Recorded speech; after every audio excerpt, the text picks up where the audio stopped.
நம்ம நாடு சுதந்திரம் பெற்ற பிறகு ஜவஹர்லால் நேரு அவர்கள் பாரத பிரதமர் ஆகுறாரு. பிரதமர் ஆன உடனே ஒரு பொது நிகழ்ச்சிக்கு போறாரு. அந்த பொது நிகழ்ச்சியில ஒரு நபர் வேகமா ஓடி நேருவை பார்த்துட்டு, மிஸ்டர் நேரு, நம்ம நாடு சுதந்திரம் பெற்றதுனால என்ன பயன் கிடைச்சிச்சு நீங்க நினைக்கிறீங்க? என்ன பலன் கிடைச்சிச்சு அப்படின்னு நினைக்கிறீங்க? அப்படின்னு ஒரு கேள்வியை நேரு முன்னாடி வைக்கிறாரு. அதுக்கு நேரு கொஞ்சம் கூட யோசிக்காம, நான் ஒரு இந்திய பிரதமர்னு தெரிஞ்சோம், என் முன்னாடி இவ்வளவு பாதுகாப்பு இருந்தோம், என் முன்னாடி இதனால என்ன பயன் கிடைச்சிருக்கு அப்படின்னு ஒரு கேள்வி முன்வைக்கிற பாருங்க, இதுவே ஒரு ஜனநாயகத்துக்குரிய சுதந்திரம் தான் அப்படின்னு ஒரு பதிலை அவர் முன்னாடி வைக்கிறார். சரிங்க, இது நான் கேள்விப்பட்ட விஷயம் தான். இந்த கதை சொன்னது, நேரு கதை சொன்னதுக்கும் இப்போ சொல்ல போகிற வீடியோவில் சொல்ல போகிற விஷயத்துக்கு என்ன சம்மந்தம் இருக்குது அப்படின்னு கேள்வி கேட்டிங்கன்னா கண்டிப்பாக இருக்குது. நீங்கள் ஸ்கிப் பண்ணா பாருங்கள் இந்த வீடியோவை. அதுக்கு முன்னாடி உங்களுக்கு ஒரு வணக்கம். நான் தான் உங்கள் ஜோவின் குரலொலி. நம்ம வீடியோ போகிறதுக்கு முன்னாடி இந்த சேனலை சப்ஸ்கிரைப் பண்ணாமல் இருந்தீங்கன்னா சப்ஸ்கிரைப் பண்ணிடுங்க, ஒரு லைக் பண்ணிடுங்க. அது மட்டும் இல்லாமல் நல்ல நாகரிகமான ஒரு பதிவுகளையும் கமெண்டுகளையும் சொல்லுங்கள். வாங்க வீடியோவுக்கு போகலாம்.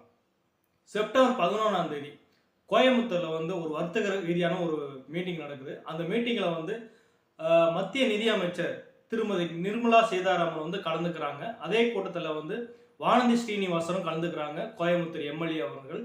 அது மட்டும் இல்லாமல் அந்த வர்த்தக சங்கத்தில் பார்த்தீங்கன்னா அன்னபூர்ணா ஹோட்டல் முதலாளி திரு ஸ்ரீனிவாசனும் கலந்துக்கிறாரு. அவர் கலந்துக்கிட்டு ஜிஎஸ்டி தொடர்பான சில கேள்விகளை நிர்மலா சீதாராமனுக்கு முன்னாடி வைக்கிறாரு. அதாவது, இந்த ஒழுங்குமுறைப்படுத்துங்க ஜிஎஸ்டி வரியை.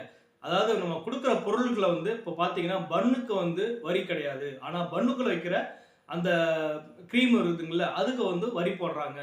அப்படிங்கிற மாதிரி ஏகப்பட்ட பொருள்களுக்கு அந்த மாதிரி குளறுபடிகளாக வரிகள்லாம் இருக்குது. அது ஒழுங்குமுறைப்படுத்துங்க.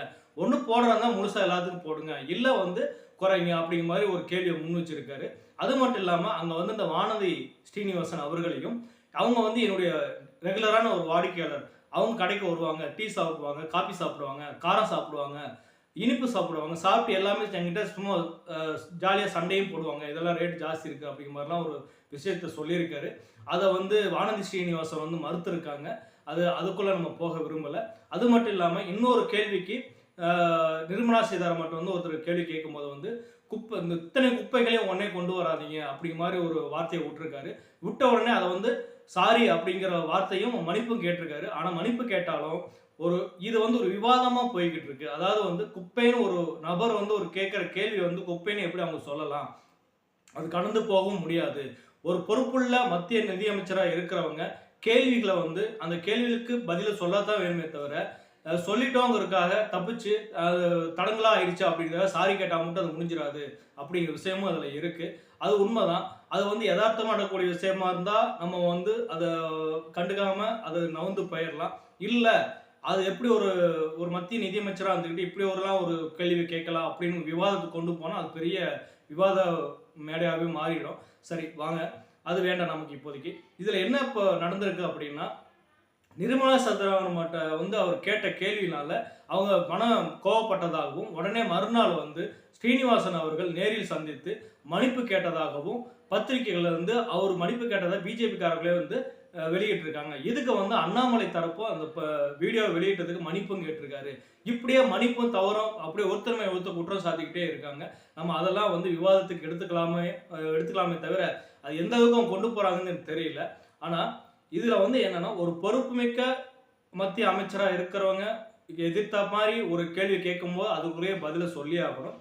அதே மாதிரி இந்த பதிலை சொல்றதுக்கு அவங்களுக்கு எவ்வளவு தூரம் பதில் சொல்றதுக்கு உரிமை இருக்கோ அதே மாதிரி கேள்வி கேட்கறவங்களுக்கும் உரிமைகள் இருக்குங்கிறத அவங்க புரிஞ்சுக்கணும்.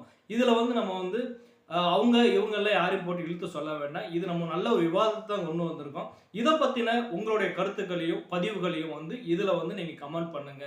இதுல சங்கி சொங்கி இந்த மாதிரி விஷயங்களை நம்ம கொண்டு வர வேண்டாம். ஒரு இந்திய குடிமகனா இது இவங்க செஞ்சது சரியா இல்லை தவறா அப்படிங்கிற விஷயத்தை மட்டும் நம்ம பதிவு பண்ணி நம்ம ஆரோக்கியமான நாகரிகமான ஒரு பதிவுகளை நம்ம கமெண்ட் பண்ணுவோம் நம்ம வீடியோவில். ஓகே, இந்த மாதிரி வீடியோ உங்களுக்கு வேணும் அப்படின்னா தயவு செய்து மறக்காமல் சப்ஸ்கிரைப் பண்ணிடுங்க, லைக் பண்ணுங்க. ஓகே, நம்ம அடுத்த வீடியோவில் பார்ப்போம். நன்றி.